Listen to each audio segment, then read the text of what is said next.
નમસ્તે. આજે આપણે કેલ્શિયમની ઉણપ વિશે જાણીશું. કેલ્શિયમની ઉણપ થવાના મુખ્ય કારણો: દૂધ, દહીં, પનીર જેવી વસ્તુઓ ઓછી ખાવામાં આવે. વિટામિન ડીની કમી હોય કારણ કે તે કેલ્શિયમ શોષણમાં મદદ કરે છે. વધુ ચા, કોફી અથવા સોડા પીવામાં આવતો હોય. હાડકાં કમજોર બનાવતી બીમારીઓ હોય જેમ કે ઓસ્ટિયોપોરોસિસ. વૃદ્ધાવસ્થા અથવા સ્ત્રીઓમાં મેનોપોઝ પછી તે થતું હોય છે.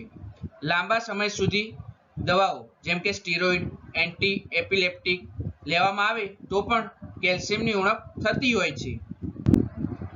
હવે આપણે કેલ્શિયમની ઉણપના લક્ષણો જાણીશું. હાડકાં નબળા થવા, વારંવાર દુખાવો થવો, દાંત ચીપડવા અથવા નબળા થઈ જવા, નખ તૂટવા, વાળ ખરવા, સ્નાયુઓમાં ખેંચાવ થવો એટલે કે લેગ ક્રેમ્પ્સ અથવા ટ્વિસ્ટિંગ જોવા મળી શકે છે. હાથ પગમાં જણજણાટી થવી, થાક લાગવો, બાળકોમાં હાડકાનો વિકાસ ધીમો થવો. હવે આપણે કેલ્શિયમ વધારવા માટેના ઉપાયો વિશે જાણીશું. દૂધ અને દૂધથી બનેલી વસ્તુઓ લેવી જોઈએ જેમ કે દૂધ, દહીં, પનીર, છાશ વગેરે. અનાજ અને દાણા: રાગી, બાજરી, જવાર અને રાજગરાનો ઉપયોગ કરવો જોઈએ. સૂકા મેવા અને બીજ: બદામ, અખરોટ, કાજુ, તલ, અળસી, ચિયા સીડ્સનો ઉપયોગ કરવો જોઈએ.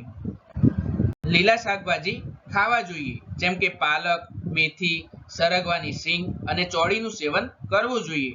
કઠોળમાં ચણા, રાજમા, મગ અને મગફળીનું સેવન કરવું જોઈએ. ફળોમાં અંજીર, સફરજન, નારંગી અને કીવી લઈ શકાય છે. અન્યમાં જાણીએ તો એગ યોક, માછલી જે ખાય છે તેમના માટે, અને મશરૂમનું સેવન કરવું જોઈએ. નિયમિત કસરત, યોગ અને સૂર્ય નમસ્કાર કરવા જોઈએ. વધારે ચા, કોફી અને સોડા પીવાનું ટાળવું જોઈએ. વધારે મીઠું ન ખાવું જોઈએ. કેલ્શિયમ શરીરમાંથી બહાર નીકળી જાય છે. ધૂમ્રપાન અને દારૂને ટાળવું જોઈએ. હવે આપણે ઘરગથ્થુ ઉપાયો વિશે જાણીશું. તલ ગુડના લાડુ ખાવા જોઈએ જે કેલ્શિયમ માટે ઉત્તમ સ્ત્રોત ગણાય છે. રાગીની લાપસી અથવા ખીચું લેવું જોઈએ જેનાથી હાડકાં મજબૂત કરે છે. દૂધમાં અંજીર ભીજવીને પીવું જોઈએ જેનાથી કેલ્શિયમ અને ફાઇબરનું પ્રમાણ વધે છે.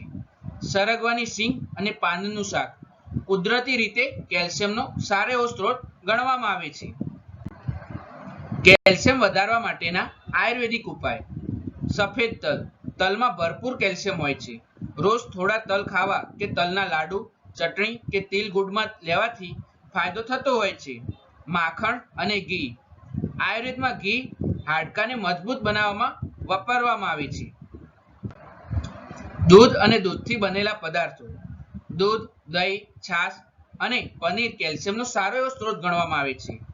આમળા: આમળામાં વિટામિન સી છે જે કેલ્શિયમ શોષણમાં મદદ કરે છે. અંજીર: સૂકું અંજીર અને સૂકા મેવા, તેમાં કુદરતી કેલ્શિયમ ભરપૂર પ્રમાણમાં હોય છે તેથી તેનું સેવન જરૂર કરવું જોઈએ. મોરૈયો: આયુર્વેદમાં મોરૈયો એટલે કે રાજગરાને હાડકાં માટે ઉત્તમ માનવામાં આવે છે.